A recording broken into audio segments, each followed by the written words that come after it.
Assalamualaikum warahmatullahi wabarakatuh. Salam sejahtera buat kita semuanya. Kenalkan, nama saya Muhammad Wildan Nabila. Kami di sini akan mempresentasikan tentang salah satu tabel periodik unsur, yaitu golongan 5A atau golongan nitrogen. Nah, apa sih golongan nitrogen itu? Jadi, golongan nitrogen adalah salah satu golongan yang ada di dalam tabel periodik unsur yang beranggotakan ada nitrogen, ada fosfor, ada arsenik, ada strontium atau antimon, dan bismut. Dalam notasi IUPAC modern, golongan nitrogen disebut juga golongan 15. Dalam sistem IUPAC yang lama disebut sebagai golongan 5A. Ciri-ciri dari golongan 5A atau golongan nitrogen adalah yang pertama, unsur nitrogen nomor atomnya 7, jumlah atom per kulitnya 2, 5. Yang kedua ada unsur fosfor, nomor atomnya adalah 15, jumlah atom per kulitnya ada 2, 8, 5. Unsur yang ketiga yaitu arsenik, nomor atomnya 33, jumlah atom per kulitnya ada 2, 8, 18, 5. Unsur yang keempat ada antimon atau strontium, nomor atomnya itu 51, jumlah atom per kulitnya ada 2, 8, 18, 18, 5. Kemudian unsur terakhir yang kelima adalah bismut. Bismut ini nomor atomnya ada 83, jumlah atom per kulitnya ada 2, 8, 18, 32, 18, dan 5. Pada slide ini saya akan menjelaskan tentang unsur yang ada di dalam golongan 5 atau golongan nitrogen. Yang pertama adalah golongan nitrogen. Nitrogen adalah suatu unsur kimia dalam tabel periodik yang memiliki lambang N dan nomor atom 7. Unsur yang juga disebut sebagai zat emas ini pertama kali ditemukan dan diisolasi oleh dokter berkebangsaan Skotlandia Daniel Rutherford pada tahun 1772. Yang kedua adalah fosforus atau fosfor, adalah unsur kimia yang memiliki lambang P dengan nomor atom 15. Unsur ini ditemukan oleh Heinrich Brand pada tahun 1669 di Hamburg, Jerman. Yang ketiga adalah arsen.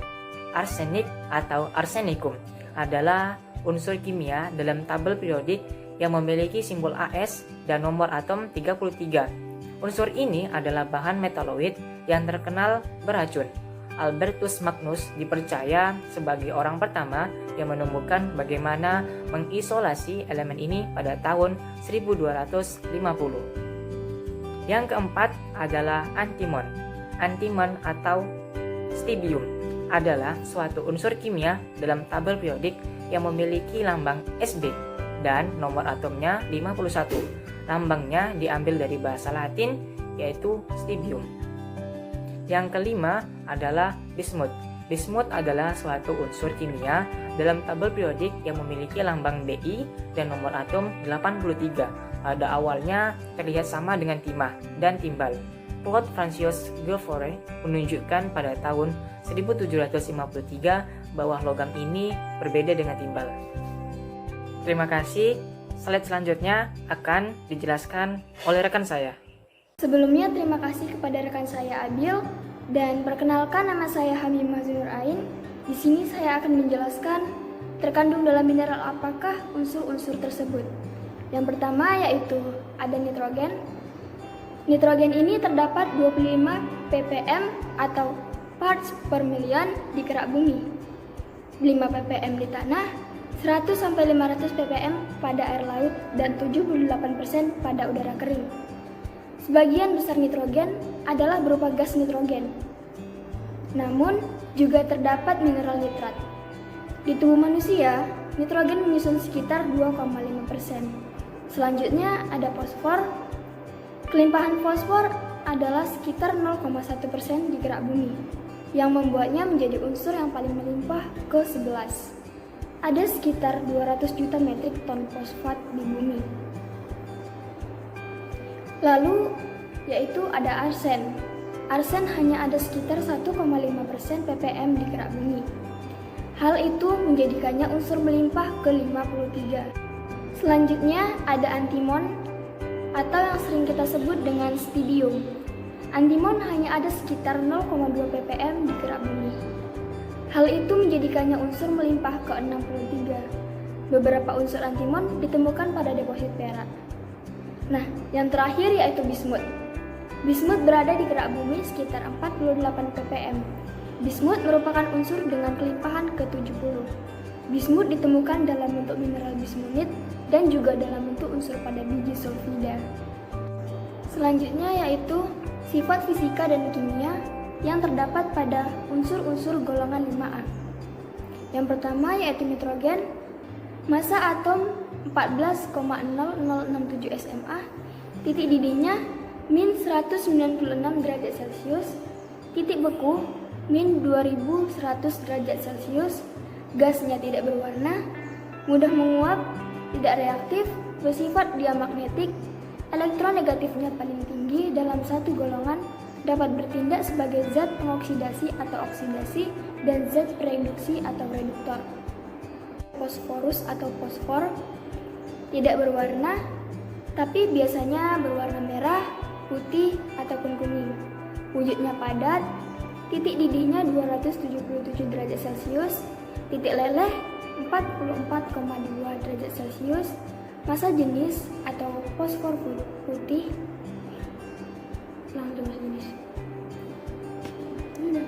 Massa jenis atau fosfor putih 1,823 gram per cm kubik.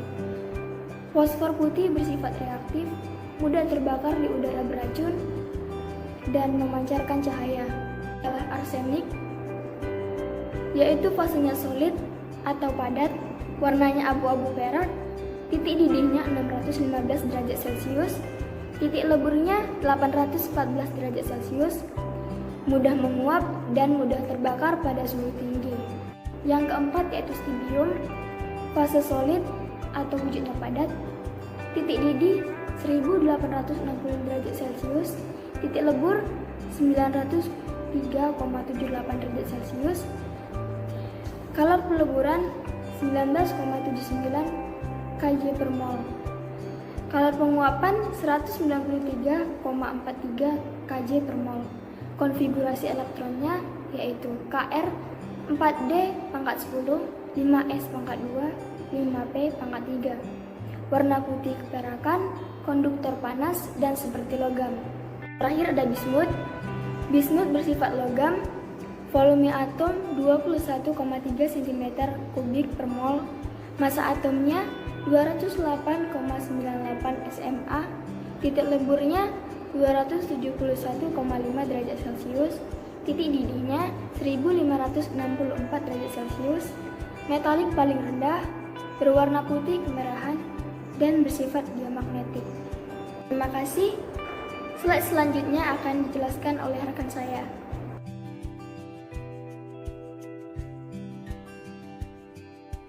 Terima kasih kepada rekan saya, Hamimah. Perkenalkan, nama saya Nunki Viola. Di sini saya akan menjelaskan tentang kegunaan unsur-unsur golongan 5A.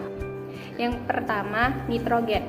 Kegunaannya sebagai cairan kriogenik, nitrogen cair banyak digunakan sebagai refrigeran atau pendingin. Yang kedua, fosfor. Kegunaannya bahan baku utama korek api padat.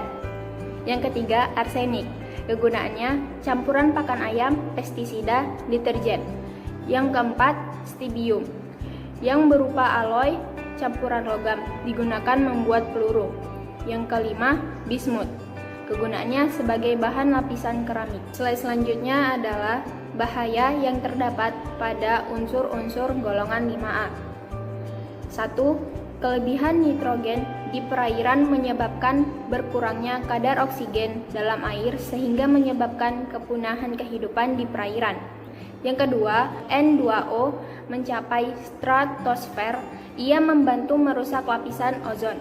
3. Bisa menyebabkan lemas atau pingsan, bahkan kematian jika terhirup terlalu lama. Selanjutnya, bahaya fosfor. 1. Fosfor putih juga dapat menyebabkan kulit terbakar dengan uapnya, bisa menyebabkan kerusakan hati, jantung, atau ginjal. 2. Sebelum meninggal karena paparan fosfor putih, Korban sering mengalami mual, kram perut, dan kantuk. 3.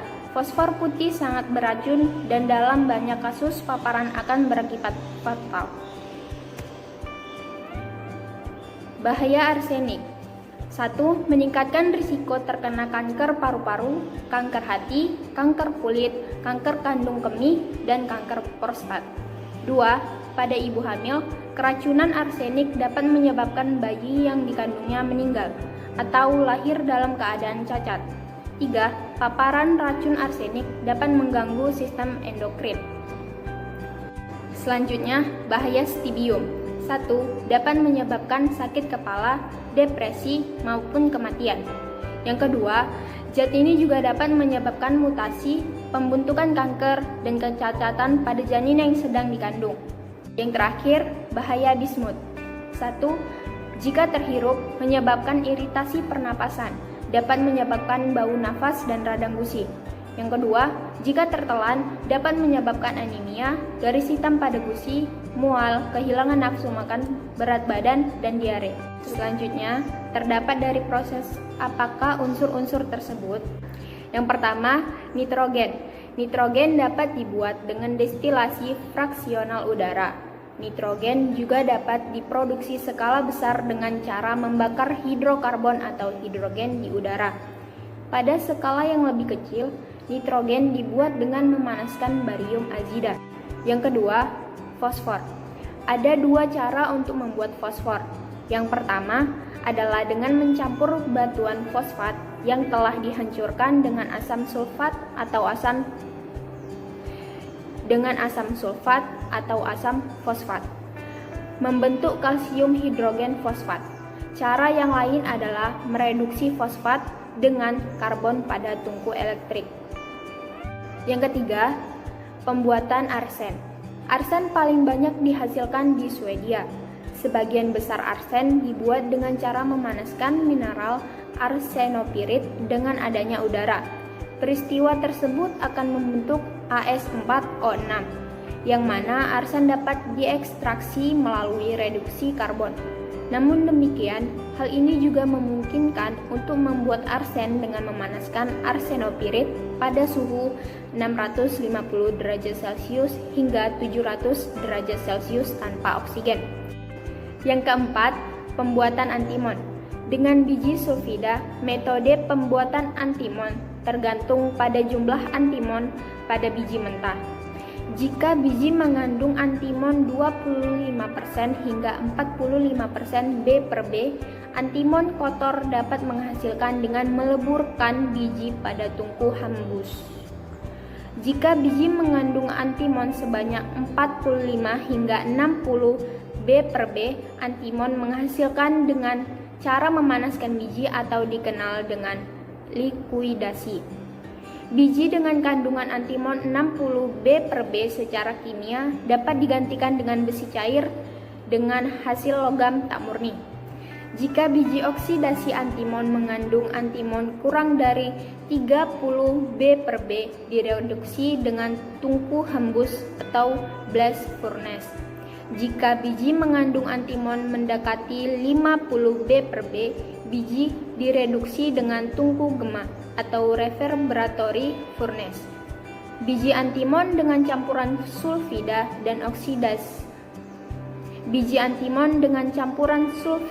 dan oksida dileburkan dengan tungku hembus. Yang terakhir, bismut. Bismut terdapat dalam bentuk mineral, namun lebih murah ketika bismut diproduksi bersama dengan timbal. Di Tiongkok, bismut juga ditemukan pada tungsten atau W dan biji zinc. Terima kasih, selanjutnya akan dijelaskan oleh rekan saya. Terima kasih kepada Nungki. Kembali lagi bersama saya pada slide reaksi. Di sini saya akan menjelaskan bagaimana reaksi-reaksi pada unsur golongan 5A. Yang pertama ada nitrogen. Nitrogen bereaksi dengan hidrogen, yaitu N2 ditambah 3H2 menjadi N2H3. Kemudian nitrogen bereaksi dengan oksigen, yaitu N2 ditambah O2 menjadi 2NO. Kemudian nitrogen bereaksi dengan logam, logamnya itu kalsium dan litium, kalsium 3Ca ditambah N2 menjadi Ca3N2. Sedangkan logam litium 6Li ditambah N2 menjadi 2Li3N. Kemudian nitrogen bereaksi dengan boron, yaitu 2B tambah N2 menjadi 2Bn. Kemudian fosfor bereaksi dengan gas klorin, yaitu P4 ditambah 6Cl2 menjadi 4PCl3. Dan terakhir, fosfor bereaksi dengan halogen, yaitu fluor dan klor. Yang pertama fluor, P4 ditambah 6F2 menjadi 4PF3. Sedangkan yang klor, P4 ditambah 6Cl2 menjadi P4Cl3. Selanjutnya adalah unsur yang ketiga, yaitu arsenik. Arsenik bereaksi dengan oksigen, yaitu 4As ditambah 5O2 menjadi As4O10. Arsenik bereaksi dengan golongan halogen, yaitu ada fluor 2As ditambah 3F2 menjadi 2AsF3. Arsenik bereaksi dengan halogen, yaitu brom 2As ditambah Br2 menjadi 2AsBr3. Arsenik bereaksi dengan Cl 2As ditambah 3Cl2 menjadi 2AsCl3. Yang keempat adalah unsur stibbium atau antimon. Stibbium bereaksi dengan oksigen 4Sb ditambah 3O menjadi 2Sb 2O. Stibbium bereaksi dengan golongan halogen, ada fluor 2Sb ditambah 3F2 menjadi 2SbF3. Stibbium bereaksi dengan halogen, yaitu klor 2Sb tambah 3Cl2 menjadi 2SbCl3. Yang kelima dan yang terakhir adalah unsur bismut. Bismut bereaksi dengan oksigen 4Bi ditambah 3O2 menjadi 2Bi 2O3. Bismut bereaksi dengan golongan halogen, ada fluor, klor, dan iodin. Bismut bereaksi dengan fluor, yaitu 2Bi ditambah 3F2 menjadi 2BiF3. Bismut bereaksi dengan halogen, yaitu klor 2Bi ditambah 3Cl2 menjadi 2BiCl3. Bismut bereaksi dengan iodin, yaitu 2Bi ditambah 3I2 menjadi 2BiI3. Sekian hasil dari presentasi kami tentang tabel periodik unsur golongan 5A. Bila ada yang salah serta kata yang kurang, mohon dimaafkan. Kami akhiri. Assalamualaikum warahmatullahi wabarakatuh. Salam sejahtera buat kita semuanya.